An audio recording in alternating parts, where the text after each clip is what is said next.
Good evening and welcome to गना शॉट। गना शॉट में आप सबका स्वागत है। वणकम, प्रणाम एंड जय हिंद। आज हम बात करने वाले हैं India pushes back against China in the neighbourhood, यानी कि हमारे इर्द गिर्द के देशों के बारे में हम बात करेंगे और किस तरीके से पिछले 3-4 साल में हमने काफी हद तक चाइना को वापस धकेल दिया। उसके बाद हम अपना नॉर्मल क्वेश्चन आंसर सेशन लेंगे। एट द आउटसेट मैं बताना चाहता हूँ, yesterday I could not go through this because the question answer session, because we had done the Manipur webinar. Right. So let's start with the whole story. Why did I choose this subject? I saw this article in Foreign Policy by Derek Grossman, where he says very nicely India is pushing back against China and South Asia, right?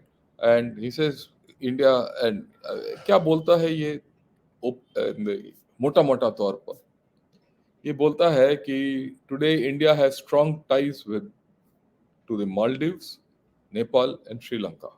सो ये तीन देशों को अलग कर दिया कि हमारा मजबूत है उनके साथ रिश्ते। It has shored up relations with Bangladesh, and it has matched, if not surpassed, Beijing's influence with Taliban in Afghanistan. It's a very succinct and clean way of putting things कि हमारा जो बोलबाला है हमारे नेबरहुड के अंदर तगड़ा हो रहा है।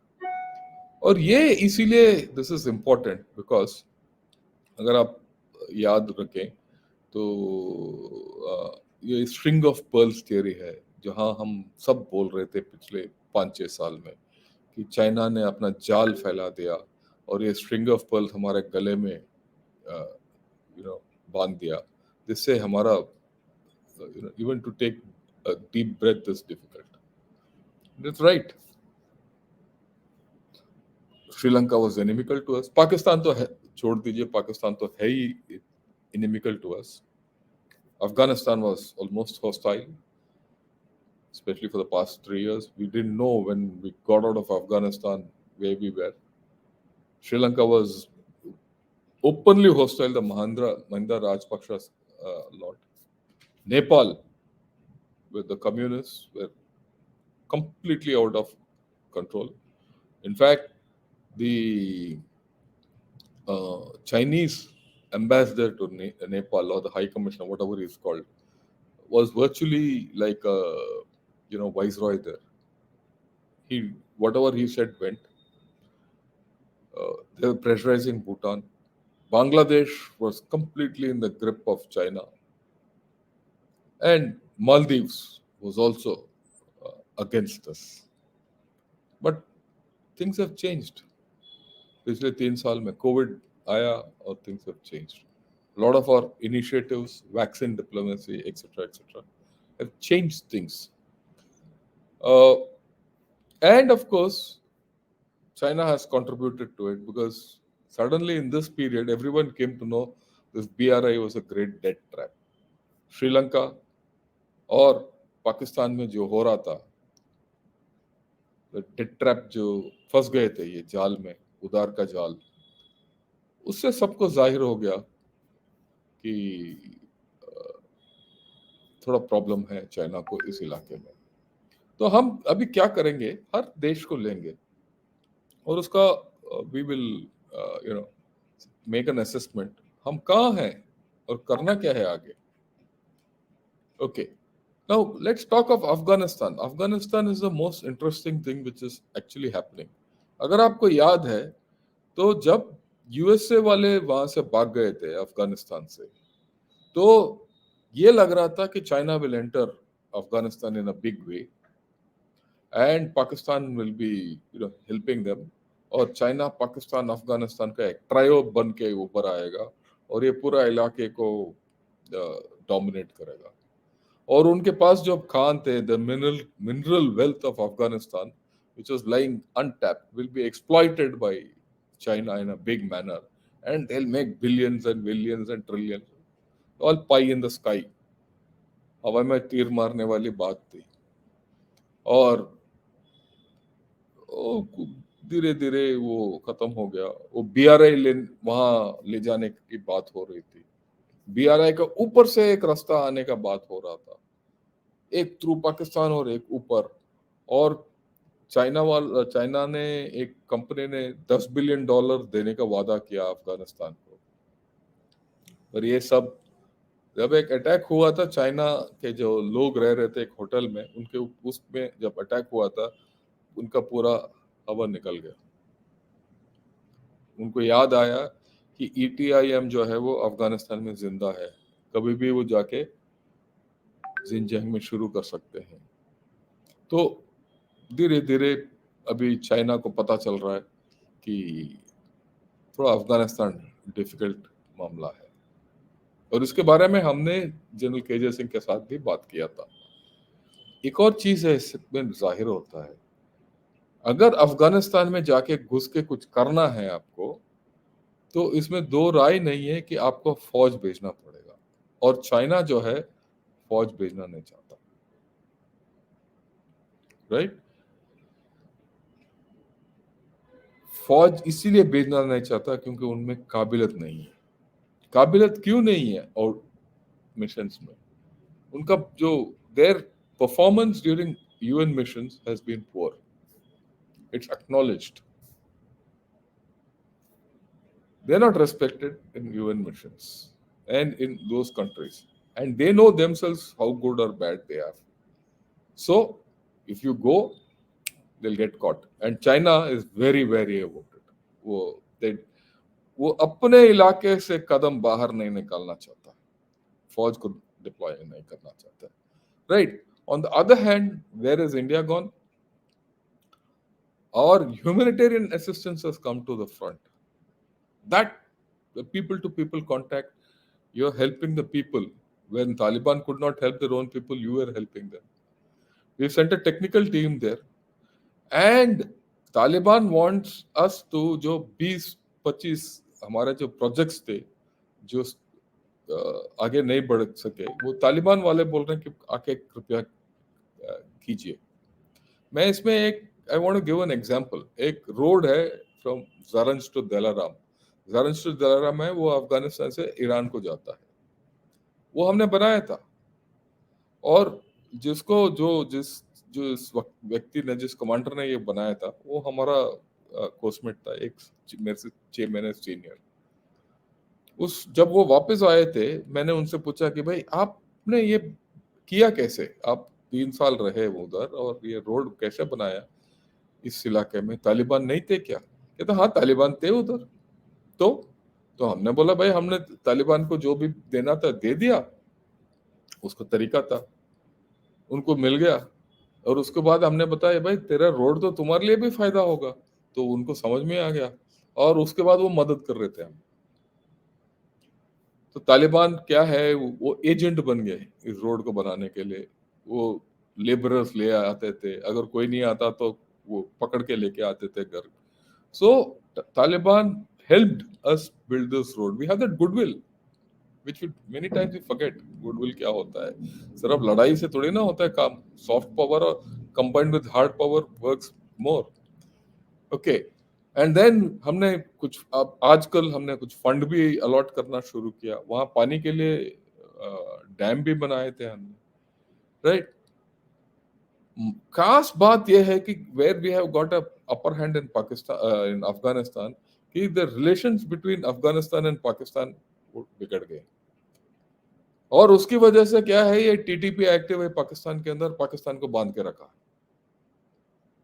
फंसा पड़ा है बिल्कुल पाकिस्तान। रोज आप न्यूज़पेपर देखिए, पता चलता है कुछ ना कुछ वहां अलोंग द ड्यूरैंड लाइन तमाशा चल रहा है। यहाँ तक Pakistan wants to attack Afghanistan और carry out military operations. Attack तो छोड़ो, उसमें दम नहीं है। Some military operations. As a result Pakistan is now looking that side. Economy down, सब कुछ down, and they are looking again on the western front. They and we are having peace. उनकी बस की बात नहीं है कि वो भी एक्टिव रखो, इधर भी एक्टिव रखो। Plus of course Balochistan rebels inside मार रहे हैं BRI के ऊपर. सो सो अफगानिस्तान के साथ जो हमने शुरू किया, all that actually, though Grossman says influence ये वो and all that, I think China is on the back foot there because China can't do anything. ठीक है, बोलना आसान है, हेडलाइन आना आसान है, हम ये करेंगे वो करेंगे, वो photo ops and all are good, but what's happened? Zero. Okay, now let's go to Nepal. 3-4 years back, say I'm starting from 2019, at the peak, Xi Jinping visited Nepal. Something like our Prime Minister going to Nepal immediately after, as neighborhood first policy. Xi Jinping coming to Nepal, he visited them, promised them quite a bit. ए वो आजकल ये भी सुन रहे हैं हम Gorkhas will go into PLA. And like I said, when KP Sharma Oli's party was in power, he was completely anti-Indian, pro-China. The Chinese government, whatever they said, he used to do. All that. There was a huge anti-Indian feeling those days. But इसके बावजूद China, Nepal did not, even in that worst period, Nepal did not abide by all Chinese wishes to cut off India. Why? The connectivity. रोजी रोटी उनका हर नेपाली का इधर है, नौकरी इधर है, उधर नहीं है ना. अगर नेपाली तिब्बत में जाएगा तो क्या मिलेगा? कुछ नहीं मिलेगा. So he had to come here. So that sense they started realizing. China told them, don't go to India, don't send your people to India, all that. But then if they do that, what will happen to them? It will be like putting your own, barricade against yourself. And China, Nepal could not do that. And now, with a change in government, with Prachanda's government, though Prachanda is a communist, but he's of a different shade. Things have started improving. And of course, the Congress, Nepali Congress is also part of that story. So, a lot of issues are not, the Chinese issues are not going forward. So, Nepal is in some state of stability. Yeah, we have to be very careful with Nepal because Nepal has the ability to reach into our heartland. If roads from Tibet come down to Nepal, come down to the Terai, they're sitting in your heartland. UP, Bihar. So, but then things are at this point of time stable. We have to remember we have a huge advantage there with people.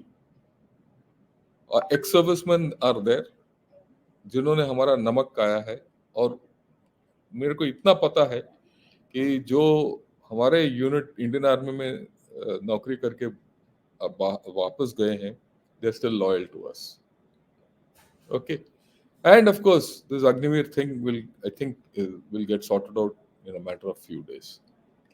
Okay. Now let's talk of Bhutan. Bhutan, thing which you have to be understanding about Bhutan is, Bhutan में क्या है कि नेपाल का कोई diplomatic relation नहीं है, कोई ambassador नहीं है, कुछ नहीं है. And Bhutan is a completely landlocked country. The communications with China are very poor. The natural communications are from India. One. And the Nepal में जो entry है even for China is at either ends, either through the Chumbi Valley or from the Tri-Junction area. बीच में से कोई रास्ता नहीं है because northern Bhutan is all barren, high altitude, extreme high altitude, and extremely difficult area and least populated. So these two arrows, Doklam area and the Tawang, Bhutan and Tibet Tri-Junction, these are the sensitive areas. And China wants an ingress from there. इसके बारे में हमने पहले भी video किया था. डोकलम के बारे में तो सबको पता ही है, right? Okay. And China has been pushing for direct border talks with Bhutan. ताकि they want to settle the border with Bhutan 1-1. They've had one round of talks. At that time, it was told about 6 months back that we will settle the border within 2-3 months. 2-3 months have gone, nothing has happened, and things are on a stable thing. The thing with Bhutan and और नेपाल के बारे में हमने एक programme भी किया था general शौकीन चौहान के साथ. आप देखिए उसको. We had to be very, very, very cautious and careful about both these countries, because if the Chinese come here and make ingress, then they'll appear on the plains. Right? Doklam is just, it's still far away. Right? And of course, I'm not too worried about Doklam because it gets a hype. People will come. How many people will come and they'll get caught? Like I've said earlier also. So that's not a big deal. Okay, let's talk of Bangladesh. Bangladesh was a major partner of China and the BRI. I mean, it went whole hog. Because China had assured Bangladesh that whatever they export, they'll take. It doesn't matter what. कुछ भी आप export करो हम ले लेंगे. Right? And then they were given submarines. Why were they given submarines? They were given submarines so that they were given old submarines so that PLA personnel could stay put in the Bangladeshi port, and their presence is there. Once their presence is there, if your own submarine goes there, आपका खुद का personal वहां है, तो आप उसको repair शिपेयर कर सकते हो. It became some sort of a base. That's the plan. They gave them, उनको पुराना सबमरीन दिया which needed, जिसको मेंटेन करने के लिए चाइनीज पीएल प्लान पर्सनल चाहिए, और उनको वहां तैनात किया गया था. खैर वो तो है, वो तो जा नहीं सकते. और 2016 में अभी 7 साल पहले शी जिनपिंग वहां गए थे और उन्होंने बांग्लादेश को बहुत सराहना किया वगैरह वगैरह.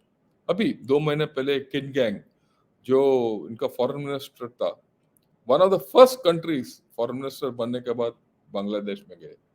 अभी तो है नहीं, वो तो आउट हो गया, और उनको समझाने के लिए वगैरह वगैरह.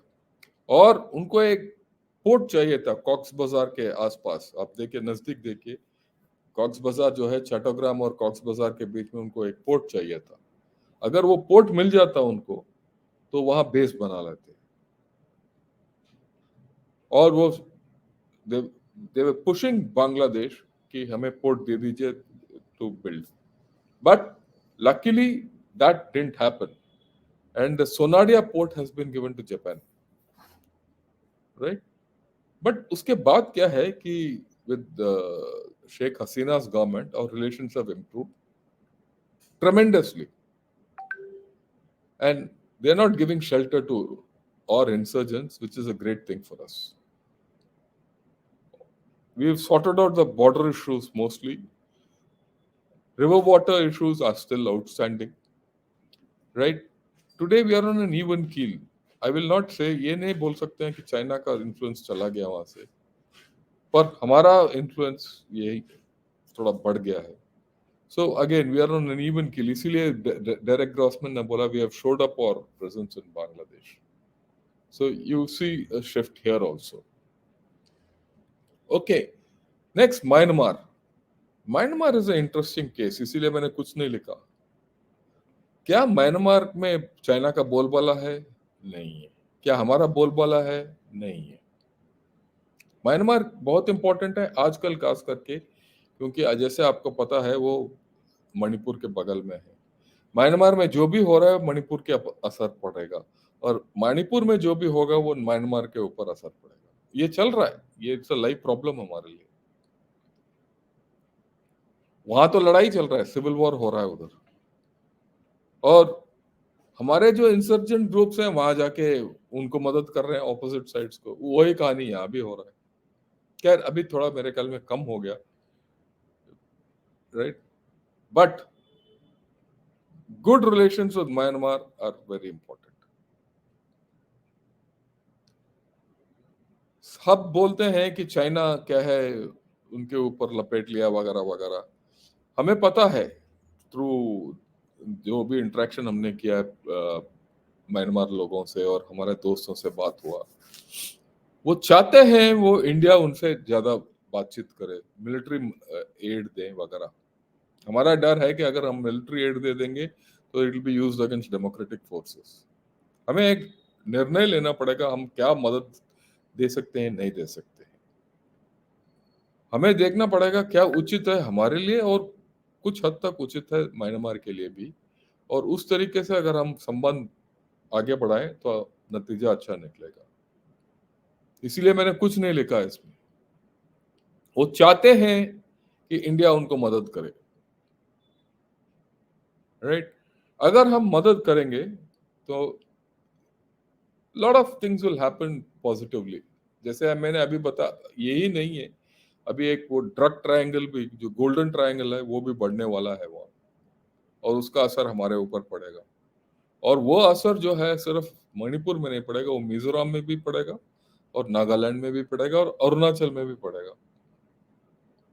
तिरप और चांगलांग डिस्ट्रिक्ट्स में। So we have to recalibrate our Myanmar policy. ना वो हमारे दुश्मन है ना वो दोस्त है, ताल्लुक का ठीक ठाक है। और कुछ दिन पहले, मेरे ख्याल में 5-6 महीने पहले, एक इनका team had come to IIT Madras also. They wanted to send students to IIT Madras. उसके बाद I have not heard of it, but they are very keen. ठीक, ओके। अभी आते हैं Sri Lanka.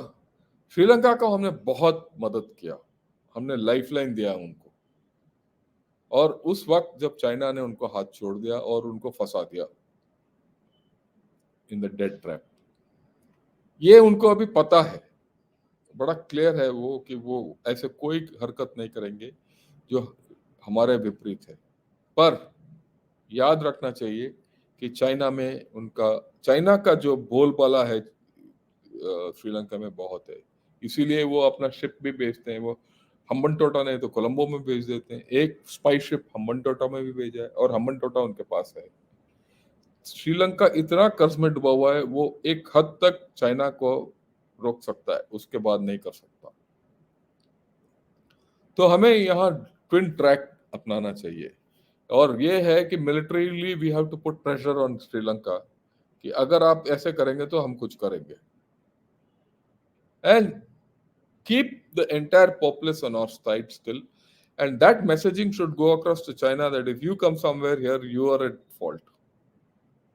It's a you need a combination of military and diplomatic finesse to sort the problem in China, in Sri Lanka. But overall, the sense is that the Sri Lankan government and people are better disposed to India. So we have brought the situation back. Okay, as far as Maldives concerned, there is a complete reversal of fortune. There was this chap called Yamin Abdullah who was completely against India. वो बोल रहा था India out, उसका नारा था India out. उसने एक friendship bridge बनाने के लिए चाइना को दे दिया, वो BRI अपना लिया, कर्जा ले लिया उससे, अभी भी कर्जा है, वो चुका रहे हैं धीरे धीरे। पर अभी जब सोलित आए थे तो उन्होंने इंडिया फर्स्ट का नारा शुरू किया और नॉट चाइना, राइट।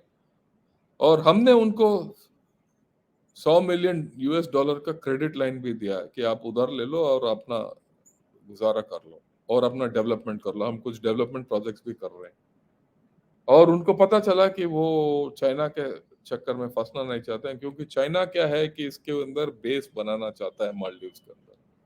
अगर चाइना ने उसमें इस इलाके में बेस बना लिया तो वी आर इन ट्रबल।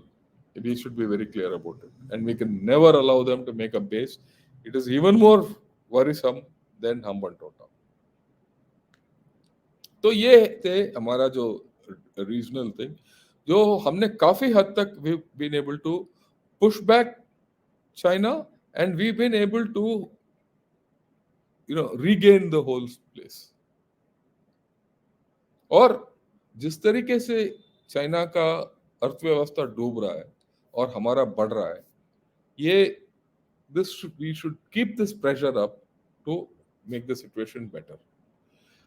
मेरे को कोई डाउट नहीं है कि पाकिस्तान के साथ कुछ होगा नहीं, इसीलिए मैंने उनके बारे में बात भी नहीं किया। पाकिस्तान को सिर्फ छोड़ दो, उनके आंसू को खुद रोने दो, उनको जो भी करना है करने दो, वो डूबते रहेंगे, मरते रहेंगे, हमें कोई लेना देना नहीं है। But we have to take care of the others. We have to take care of Afghanistan, Nepal, Bhutan, Bangladesh, Myanmar, and Maldives. ये 6 कंट्री को we should take them along with us. We are the bigger country. The necessity is ours. आप देखिए China के इर्द गिर्द south Korea, north Korea, south Korea, Japan, Philippines, Malaysia, Singapore और Vietnam और Cambodia और लाओस है। इतने देशों के अंदर वो आसियान के देश सारे हैं। उनके साथ कौन है? एक नॉर्थ कोरिया है उधर, लाओस है और कंबोडिया, बाकी इनके अगेंस्ट है। They are having problems there. China, उससे सबक लेना चाहिए। अगर हमारे इर्द गिर्द सब हमारी ओर देखेंगे तो हमारा डेवलपमेंट भी अच्छा होगा और हमारा ट्रेड रिलेशंस भी अच्छे होंगे।